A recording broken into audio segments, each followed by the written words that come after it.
Gentlemen, today we're going to discuss a topic that's a little controversial and potentially embarrassing for a lot of extra large people. That being airline travel and those dread little airline seats. Yeah. But you know what? We're going to tackle it. We're going to talk about the issues, and I want to offer a few tips that may help relieve some of the stress and even make you a little more comfortable on a flight. Here on Big Pretty Man. Hi, welcome back to Big Pretty Man, the channel for the extra large man who wants to live his life large and in charge. I'm your host, Timothy Big Pretty Crowe. I'm a wardrobe and lifestyle consultant for the extra large man. Okay guys, if you've been watching my channel, you know that I'm always espousing a philosophy of the extra large man not allowing his excess weight to interfere with his goals in life.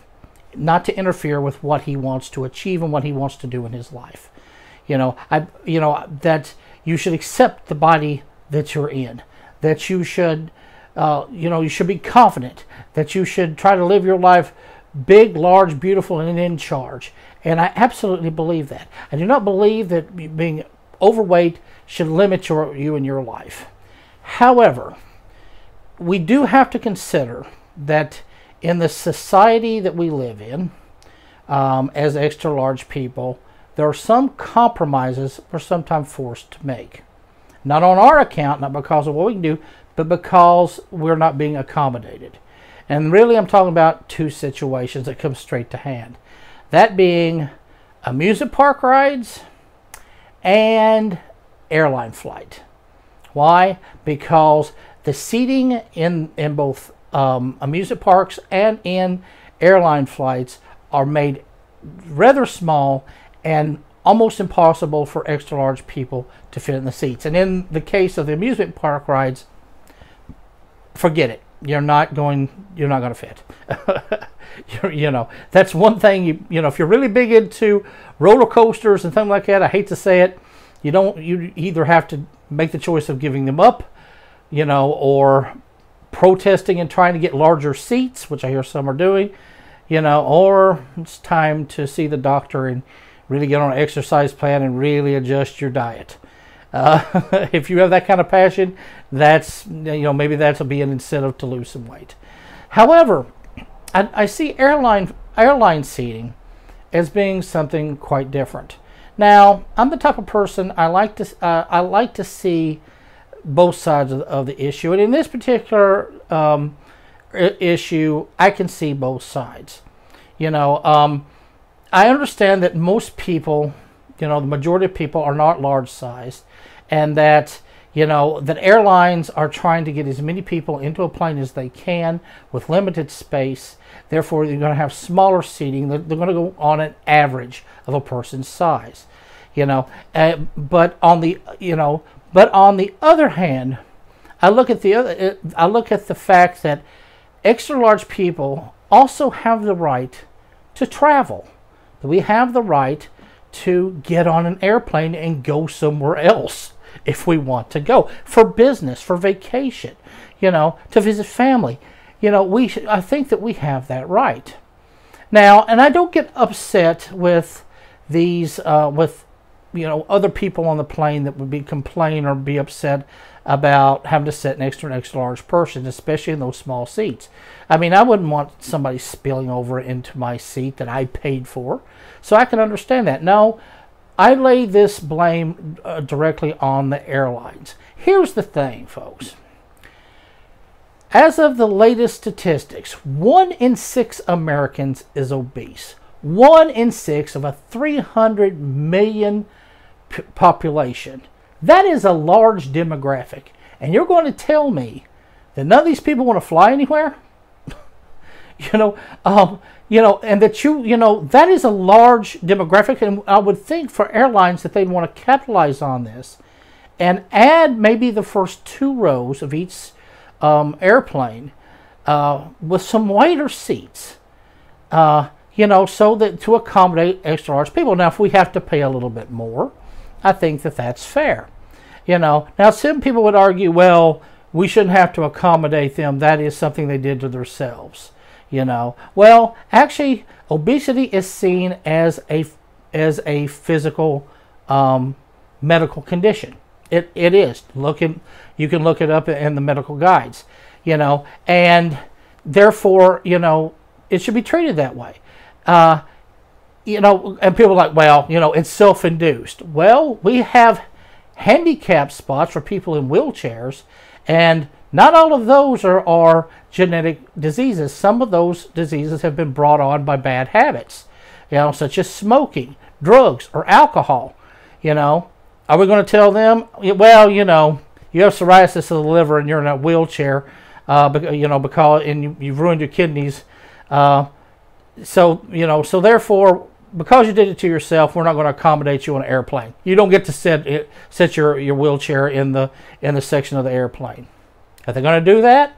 No. But they're going to look at a person that's overweight, has a caloric intake problem, has a dietary problem, and be like, well, you made yourself fat, therefore you don't get to ride on the plane.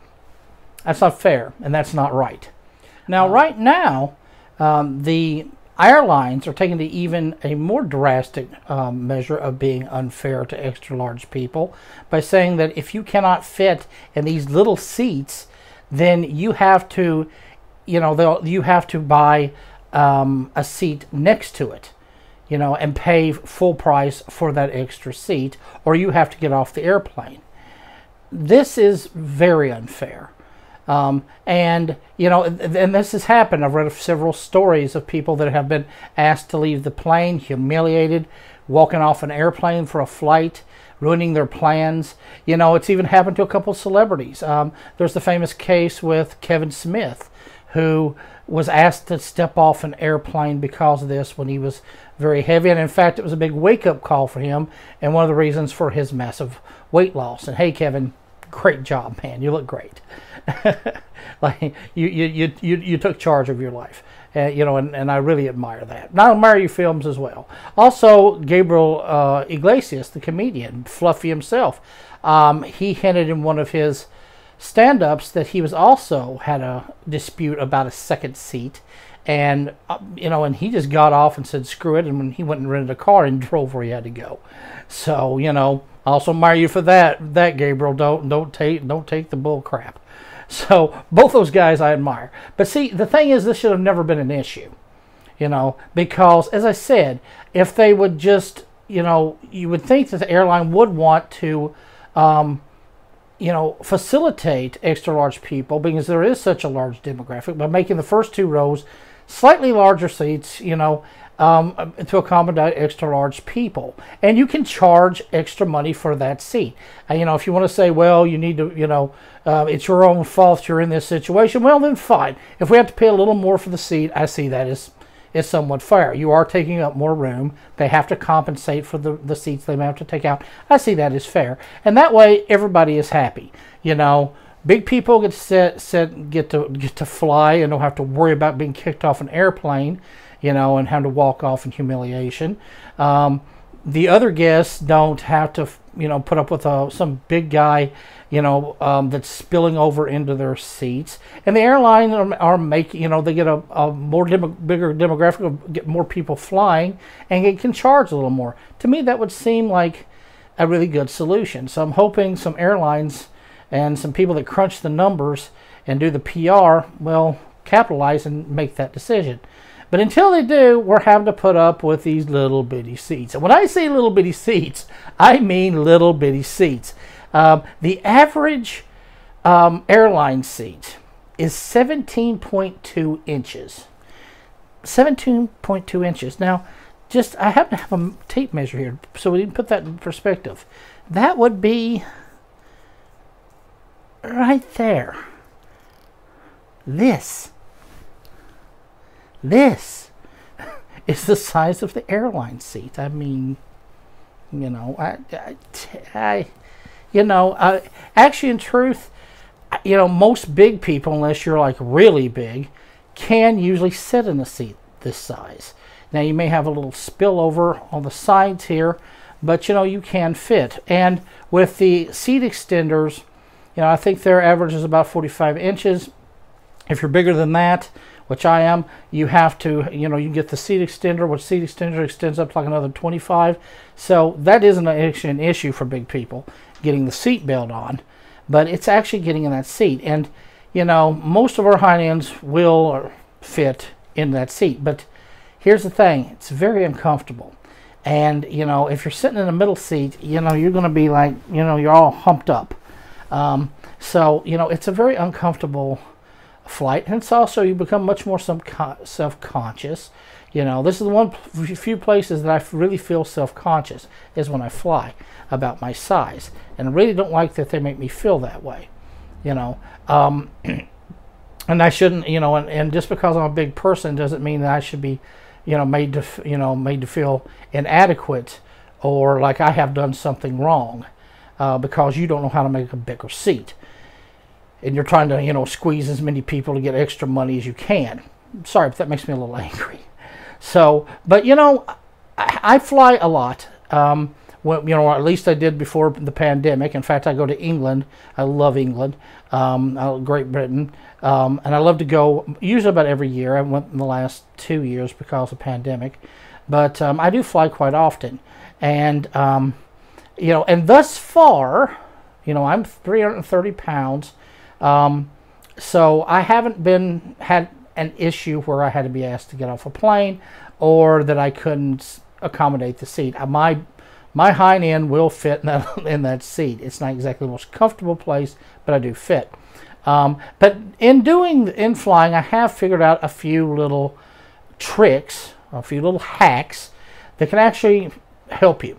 Now, the first one I would say would be to, one, check and see if you do fit in that seat. You know, get you a measuring tape, find a chair, even if it's just like one of these plastic folding chairs or something like that, or a desk chair, and find one that's about to that 17.2. Now, some airlines have them at 18. Gee, thank you for that extra 1/8 of an inch.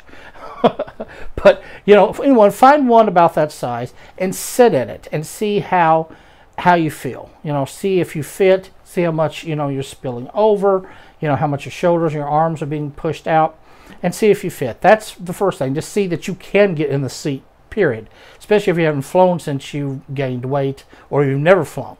You want to, you know, so check and see that you will actually be able to sit in the seat. Now, the second thing, once you determine that you can sit in the seat, is that, you know, you want to try and schedule your flight at a time when the plane is not so crowded. Now, therefore, I'd recommend really schedule your flights really early in the morning or very late at night. Generally, it matters on where you're going and the time of year and all of that. You have to consider those things. But generally, when you do that, you can, you know, you can get on a plane where it's not fully full, and that's one thing you want. Also, try to get an in seat. When you first book your flight, go through and look at the available seats. Try to get an in seat, so that way that you're not in the middle. Do not get in the middle, God, or even in the end. Try to get yourself an in seat. That way that you're not up against people. You've got a little bit. You can lean out toward the aisle a little bit if you have to. If you're stuck in that seat, you know, you can do this. Not exactly what's comfortable, but at least you're not. You're doing less to annoy the people sitting in the chairs next to you, the seat next to you. But then once the flight takes off, here's the trick. You know, if you get a flight, like I said, that is not full, you know, there's not full capacity, wait until you take off. Wait until you get in the air and they tell you you can take your seatbelt off. At that point, call for your flight attendant and say, listen, you know, I'm a little big guy. I see that we got some empty seats up there. Could I possibly just go ahead and move up there? You know, give these people some more room, give me some more room. They're probably going to let you. I've never had, every single time I've ever asked for this, I've never had a problem. You know, I get up and in fact, once or twice I've just got up and moved. And when they come by, I'm like, yeah, I'm going to sit here. It's probably better to ask, but both ways they haven't said anything to me about it. Probably a little glad they don't have anybody complaining. That way you can sit in a seat and you have another seat, you know, that you can, you know, for room. So now you've got 2 seats to deal with, and you didn't have to pay for that second seat. That's the major trick. In fact, the last time I flew to England, I did that. I actually got an in seat, but that in seat with this one had the ones that don't fold up. But so I just moved over to the seat next to me, and I had the whole row to myself. I flipped all the arms up, and I actually laid down and took a nap. Why not? It's a night flight. So, you know, you can do that. And that's another thing. Be a little careful. That's one reason it's really important to make sure you can fit in the seat, is because in a lot of the flights, I know in British Airways, that in seat, for whatever reason, you know, most of the seats in between, the arm, you know, one of the arms will flip up. In some in seats, that particular one, the arms don't move, so you were kind of stuck there, you know. You know, so you're really wedged in there. So that's one bad thing. I mean, I can pull it off, but it's a very uncomfortable flight. So, you know,